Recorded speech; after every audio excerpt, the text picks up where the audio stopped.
हैं अब भी अपने सच्चे मालिक को पहचाने लो। दोस्तों, जमात इस्लामी हिंद की मुहिम पलटो अपने ईश्वर की ओर में आपका स्वागत है। मैं पवित्र ग्रंथ कुरान के संदर्भ में कोरोना और आत्मचिंतन के विषय पर आपसे अपने मन की बात करूंगा।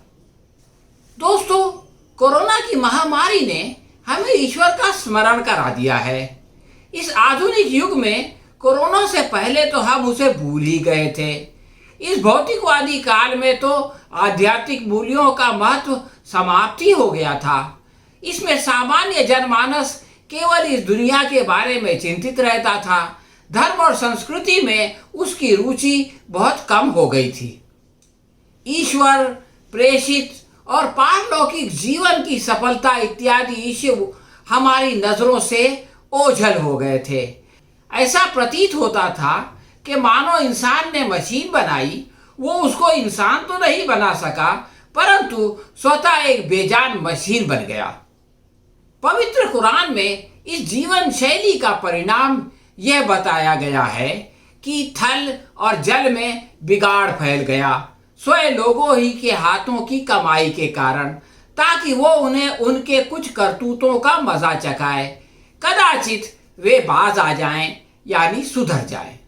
दोस्तों, ये कुरान के अध्याय 30 का श्लोक 41 है।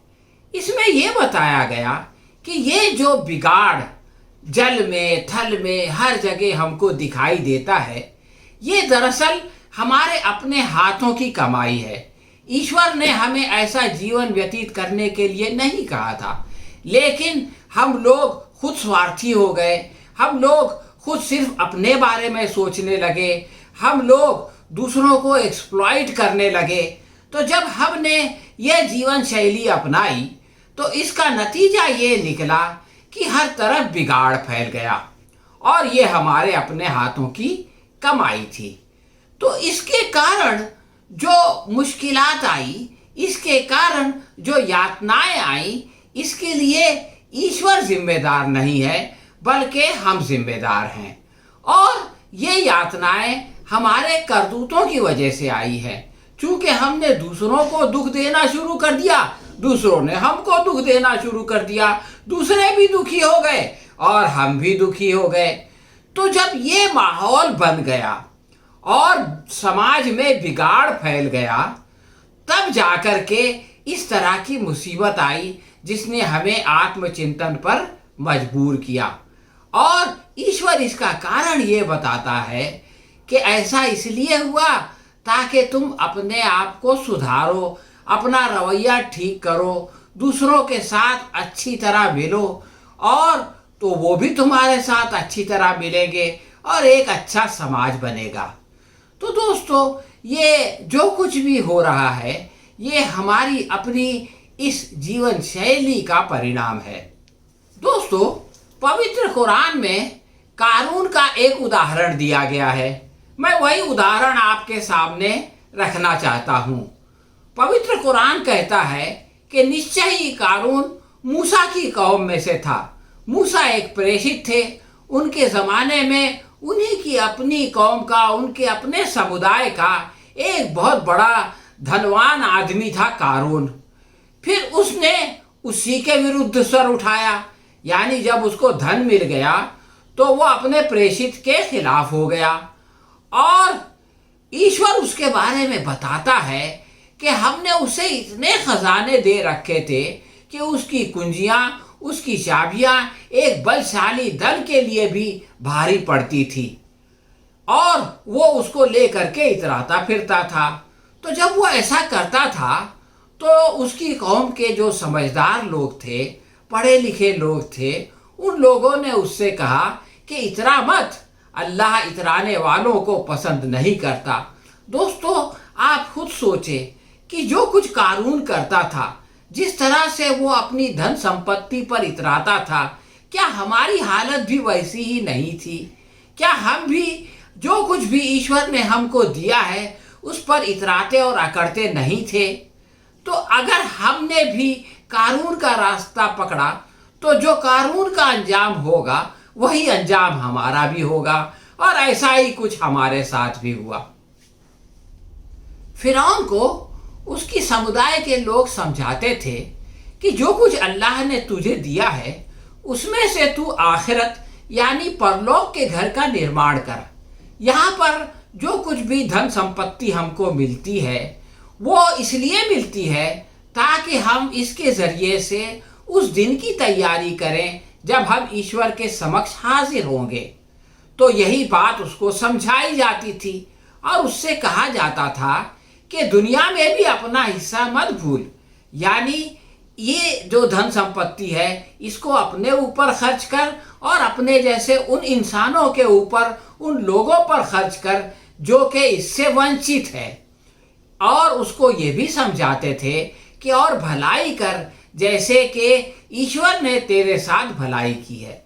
यानी ये जो कुछ भी हमको मिलता है ये ईश्वर की तरफ से की हुई भलाई है जो हमें मिलती है। तो ईश्वर चूंकि हमारे साथ भलाई का मामला करता है तो हमें भी चाहिए कि हम ईश्वर की संतान के साथ, ईश्वर के बंदों के साथ भलाई का मामला करें। आप खुद सोचें कि अगर हम ईश्वर के बंदों के साथ भलाई के बजाय बुराई का मामला करेंगे तो क्या वो हमसे खुश होगा? तो दोस्तों यही बात इस श्लोक में कही गई है कि उससे कहा गया कि दूसरों के साथ भलाई का मामला कर और धरती में बिगाड़ मत चाह। निश्चय अल्लाह बिगाड़ पैदा करने वालों को पसंद नहीं करता। तो दोस्तों जिस तरह से कारून ने ये किया कि जो कुछ दो धन संपत्ति उसको मिल गई, उसको पाने के बाद उसने सोचा कि मैं दूसरों से लूट के और भी जमा कर लूं, सारे लोगों को इससे वंचित कर दूं, किसी को इसमें हिस्सेदार न बनाऊं। ऐसा ही मामला हमारा भी था। हम ज़्यादा से ज़्यादा धन संसाधन हासिल करने के लिए दिन रात लगे रहते थे, दूसरों के बारे में नहीं सोचते थे, सिर्फ अपने बारे में सोचते थे। इस तरह दोस्तों हमने अपने ईश्वर को, अपने निर्माणकर्ता को नाराज कर दिया और उसकी नाराजगी का फल हम आज भुगत रहे हैं।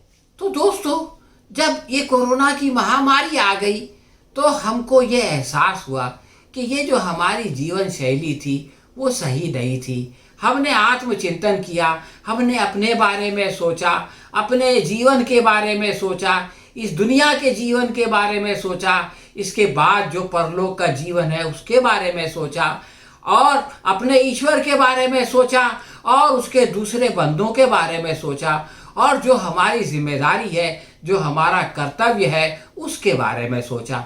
तो ये तमाम चीज़ों का स्मरण हमको इस महामारी के दौरान हुआ है। मुझे उम्मीद है कि ये महामारी आज नहीं कल चली जाएगी, इस मुसीबत से हमें छुटकारा मिल जाएगा। लेकिन ये जो आत्मचिंतन हमें मिला है ये आगे भी हमारे साथ रहेगा, और इसको अपने समक्ष रख के हम दूसरे लोगों को भी खुश करेंगे और ईश्वर की प्रसन्नता भी प्राप्त करेंगे। तो दोस्तों आज के लिए सिर्फ इतना ही।